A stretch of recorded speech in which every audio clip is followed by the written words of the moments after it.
साबरकांठा जिले की पावन भूमि, जहाँ 7 ऋषियों ने तपस्या की, जहाँ खगोल शास्त्र का निर्माण हुआ, जहाँ वेद और पुराणों की रचना हुई, जहाँ 7 शिवलिंग की एक साथ स्थापना हुई, जहाँ शिवलिंग पर 7 धाराओं का अभिषेक होता है।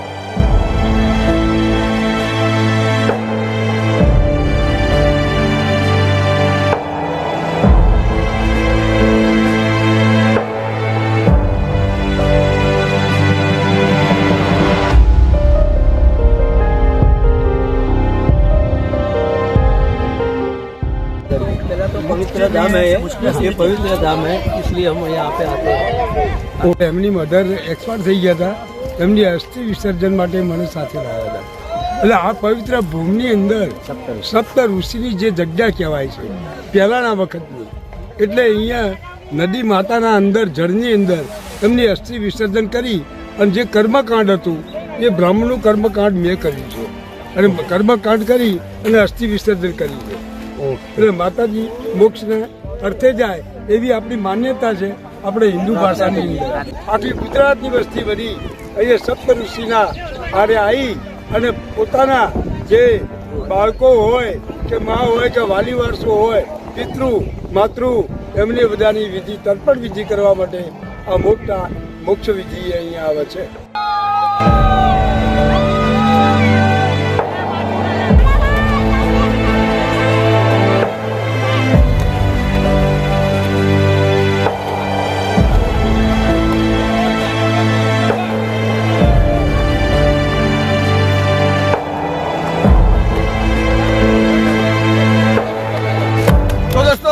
साबरमती नदी के किनारे जो सप्तेश्वर महादेव है, और सप्तेश्वर महादेव में हमारे जो फ्रेंड लोग हैं वो यहाँ थोड़ा स्नान कर रहे थे। हम इस फ्रेंड लोग को पूछते हैं आप कहाँ से आए हो सर जी? कड़ी से आए। तो कितने टाइम से यहाँ आते हो आप? 3 साल से। और 3 साल से यहाँ आते ही रहते हैं। तो ये मंदिर के बारे में आप कुछ जानते हो? सप्तेश्वर पानी आता है, वो पानी कहाँ से आता है वो कोई आइडिया नहीं। पानी गाय से मुँह से आता है, वो कहाँ से, वो किसी को कोई आइडिया नहीं। तो दोस्तों इस सप्तेश्वर महादेव में कुछ पानी निकलता है और गाय के मुँह से निकलता है। कहाँ से आता है, कैसे आता है, वो किसी को पता नहीं है।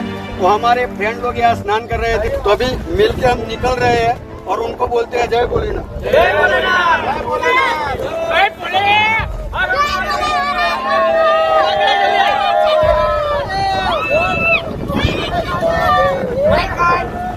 मेरी साली है, साली का फोटो खींचिए, हमारी साली बहुत शर्मीली है। देखिए मस्ती मजाक के साथ ये पूरा इतिहास हम लेने के लिए आए हैं, तो पूरा इतिहास आपको बताते हैं।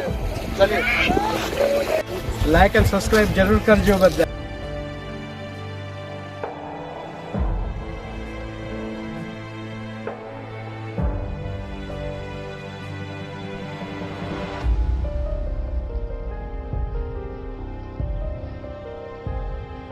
हाय दोस्तों, मैं जयेश भट्ट और आप देख रहे हो हमारी यूट्यूब चैनल अरवली के पन्ने। दोस्तों आज अरवली के पन्ने में हम एक और पन्ना जोड़ने जा रहे हैं और वो पन्ना है सप्तेश्वर धाम। तो दोस्तों सप्तेश्वर धाम के बारे में एक बात ऐसी है कि यहाँ 7 ऋषि मुनि, जो हमारे सप्त ऋषि हैं, उन्होंने यहाँ एक तपस्या की थी और तपस्या के कारण यहाँ 7 शिवलिंग है। और वो शिवलिंग, उसमें से जो मेन शिवलिंग है वहाँ नीचे गौमुख से पानी निकलता है और पानी का अभिषेक शिव जी के ऊपर सदंतर चालू रहता है। वो पानी कहाँ से आता है, कैसे आता है, किसी को कुछ पता नहीं है। बहुत सारे लोगों ने जानने का ट्राई किया लेकिन कभी किसी को पता नहीं चला। तो दोस्तों ये जो धाम है वो साबरकांठा जिला और ईडर तालुका है, वहाँ ये सप्तेश्वर महादेव साबरमती जो नदी है, इस साबरमती नदी के किनारे बसा हुआ है।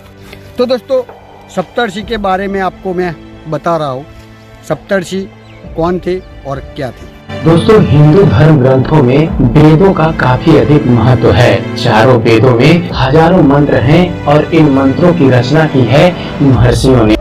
आकाश में 7 तारों का एक मंडल नजर आता है। उन्हें सप्त ऋषियों का मंडल कहा जाता है। उक्त मंडल के तारों के नाम भारत के महान 7 संतों के आधार पर ही रखे गए हैं।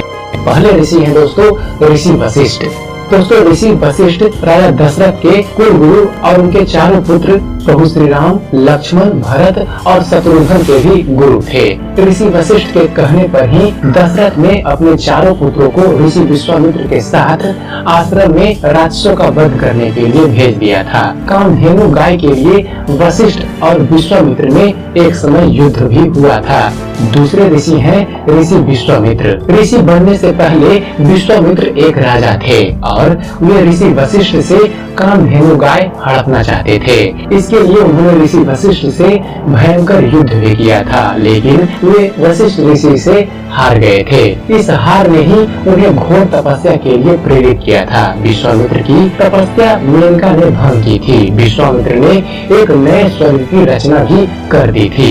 विश्वामित्र ने ही गायत्री मंत्र की रचना की है, जो आज भी सबसे चमत्कारिक मंत्र माना जाता है।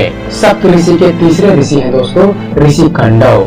वैदिक काल के ऋषि हैं ऋषि कंडव। इन्होंने अपने आश्रम में हस्तिनापुर के राजा दुष्यंत की पत्नी शकुंतला और उनके पुत्र भरत का पालन पोषण किया था। भरत के नाम पर ही हमारे देश का नाम भारत हुआ है। ऋषि कंडव ने लौकिक ज्ञान, विज्ञान और अनिष्ट निवारण संबंधी असंख्य मंत्र की रचना की है। सप्त ऋषि के चौथे ऋषि हैं दोस्तों ऋषि भारद्वाज। वैदिक ऋषियों में भारद्वाज ऋषि का स्थान भी काफी ऊंचा है। भारद्वाज के पिता बृहस्पति देव और माता ममता थी। भारद्वाज ऋषि श्री राम के जन्म से पहले अवतरित हुए थे। इनकी लंबी आयु का पता इस बात से चलता है दोस्तों कि वनवास के समय प्रभु श्री राम इनके आश्रम में गए थे। भारद्वाज ऋषि ने वेदों में कई मंत्र रचे हैं। उन्होंने भारद्वाज स्तुति और भारद्वाज संहिता की भी रचना की है। सप्त ऋषि के पांचवें ऋषि हैं दोस्तों ऋषि अत्रि। महर्षि अत्रि ब्रह्मा के पुत्र और सोम के पिता और कर्दम प्रजापति व देवहूति की पुत्री अनसुईया के पति बताए गए हैं। इस कथा के अनुसार जब महर्षि अत्रि अपने आश्रम से बाहर गए थे, तब त्रिदेव अर्थात ब्रह्मा, विष्णु, महेश माता अनसुईया के घर ब्राह्मण के वेश में भिक्षा लेने पहुँचे थे, जिन्हें माता अनसुईया ने बालक बना दिया था। माता अनसुईया ने देवी सीता को पतिव्रत धर्म का उपदेश भी दिया था। ये भगवान दत्तात्रेय, चंद्रमा, दुर्वासा के माता पिता भी रह चुके हैं। सप्त ऋषि के छठे ऋषि हैं दोस्तों ऋषि वामदेव। वामदेव ने सामगान यानी संगीत की रचना की है। हमारे धर्म ग्रंथ और पुराण बतलाते हैं कि ये ऋषि गौतम ऋषि के पुत्र थे। भरत मुनि द्वारा रचित भरत नाट्य शास्त्र सामदेव से ही प्रेरित है। हजारों वर्ष पूर्व रचे गए सामदेव में संगीत और वाद्य यंत्रों की संपूर्ण जानकारी हम सबको मिलती है। और सप्त ऋषि के सातवें ऋषि हैं दोस्तों ऋषि शौनक। प्राचीन समय में शौनक ऋषि ने 10,000 विद्यार्थियों का गुरुकुल स्थापित किया था और कुलपति बनने का सम्मान भी हासिल किया था। किसी भी ऋषि ने ऐसा सम्मान पहली बार हासिल किया था। साथ ही उन्होंने कई महत्वपूर्ण मंत्र की भी रचना की थी। तो ये थे दोस्तों हमारे धर्म ग्रंथों और पुराणों में वर्णित सप्त ऋषि, जिनका महत्व आज भी कायम है। तो दोस्तों हम आपको ये शिवलिंग के दर्शन करवाते। उसके पहले ये जो पूरी साबरमती नदी है, साबरमती में जब बाढ़ आती है, जब पानी आता है, तो ये पूरा मंदिर पानी के अंदर चला जाता है।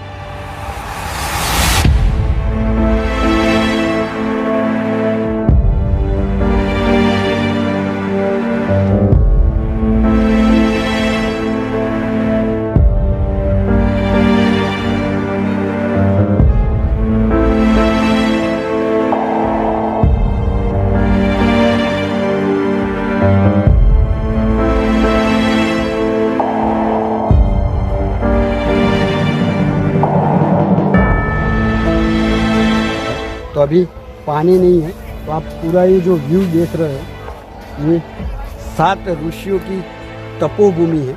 और 7 ऋषियों की तपोभूमि के कारण यहाँ सप्तेश्वर शिवलिंग, जो 7 शिवलिंग है, वहाँ एक शिवलिंग अभी तक किसी को मिला नहीं है, लेकिन बोला जाता है कि 7 शिवलिंग इधर है। तो हम आपको ले चलते हैं और दिखाते हैं कि सप्तेश्वर महादेव जहाँ मेन मंदिर है, जो मेन शिवलिंग है, वहाँ पानी कैसे आता है, कहाँ से आता है, किसी को पता नहीं है, लेकिन आपको हम दर्शन करवा दें। बने रहिए हमारे साथ, हमारे यूट्यूब चैनल अरवली के पन्ने में। जय हिंद।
तो दोस्तों ये जो कुंड है, ये कुंड सप्तर्षि जो ऋषि थे उनका यज्ञ कुंड था। यहाँ वो यज्ञ करते थे, लेकिन समय के हिसाब से यहाँ अभी पानी है। जब सप्तर्षि ऋषि के कारण यहाँ जो शिवलिंग की स्थापना हुई तो पानी नहीं था, तो भगवान की आराधना के बाद जो पानी आया वो पानी यहाँ अभी एक कुंड में है। तो दोस्तों ये जो गुफा आपको देख रही है, वो छोटी वाली गुफा है, वहाँ अंदर एक शिवलिंग है। तो दोस्तों यहाँ से अंदर जाते हैं तो अंदर शिवलिंग है, जहाँ गौमुख से पानी गिरता है और शिवलिंग का अभिषेक सदंतर चालू रहता है। वो पानी कहाँ से आता है, कैसे आता है, किसी को कुछ पता नहीं है। तो आपको हम दर्शन करवाने के लिए ले चलते हैं अंदर। और यहाँ जो भाविक भक्त आते हैं वो अंदर दर्शन करते हैं तो पूरा आधा शरीर उनका भीगता है और भीगने के बाद ही अंदर जाया जाता है। तो हम आपको ले चलते हैं। तो दोस्तों ये है पानी के अंदर उतर के ये शिवलिंग के दर्शन होते हैं। तो आप देख सकते हो ये जो कुंड है वहाँ से पानी आता है। और एक कुंड के बारे में मैंने आपको पहले ही बोला कि जो 7 ऋषि थे वो जो यहाँ तपस्या कर रहे थे उनका ये यज्ञ कुंड था। ये यहाँ हवन इत्यादि यहाँ करते थे, लेकिन समय के हिसाब से अभी यहाँ पानी है और पानी यहाँ से यहाँ आता है और ये पानी यहाँ पूरा अंदर चला जाता है। तो आप देख सकते हो यहाँ अंदर एक शिवालय है, शिवलिंग है।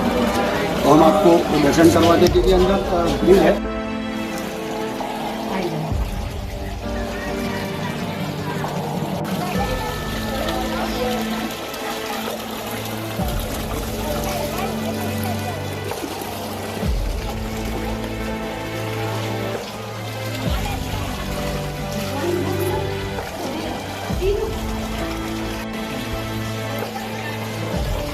तो दोस्तों हम आपको अंदर ले चलते हैं।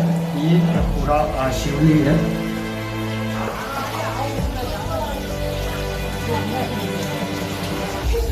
तो दोस्तों आप देख सकते हो यहाँ ये शिवलिंग है और यहाँ से जलधारा अविरत चालू रहती है।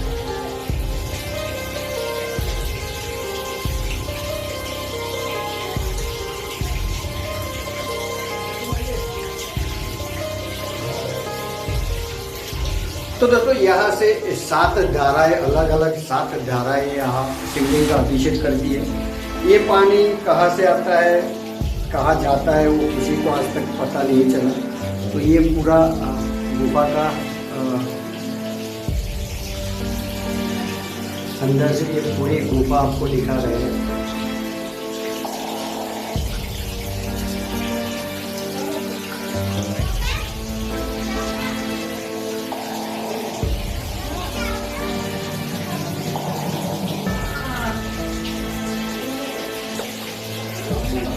दोस्तों ये शिव जी का धाम है और यहाँ से आप देख रहे हैं पूरा पानी है और पानी में से ही दर्शन के लिए आना पड़ता है और पानी से ही दर्शन किए जाते हैं। तो यहाँ से हम तो ये जो कुंड है वहाँ से पानी निकल रहा है।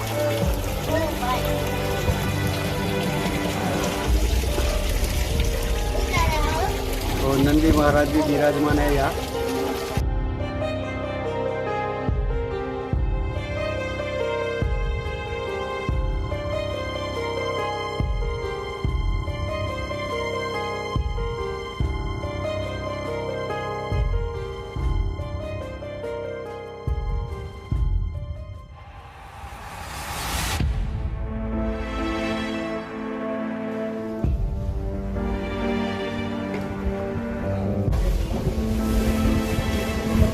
यहाँ 5 शिवलिंग है और नीचे एक यानी 6 शिवलिंग है और एक शिवलिंग है वो उसकी कोई जानकारी नहीं है, वो अदृश्य है। तो यहाँ जो है शिवलिंग 5 शिवलिंग यहाँ से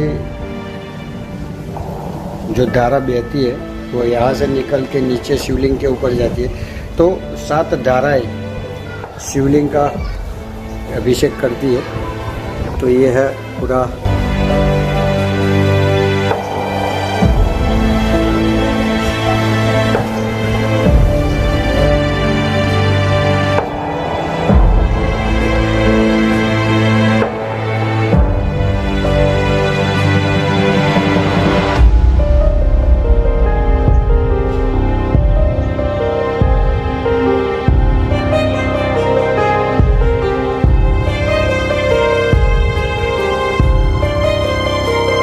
लाइक एंड सब्सक्राइब जरूर कर जो।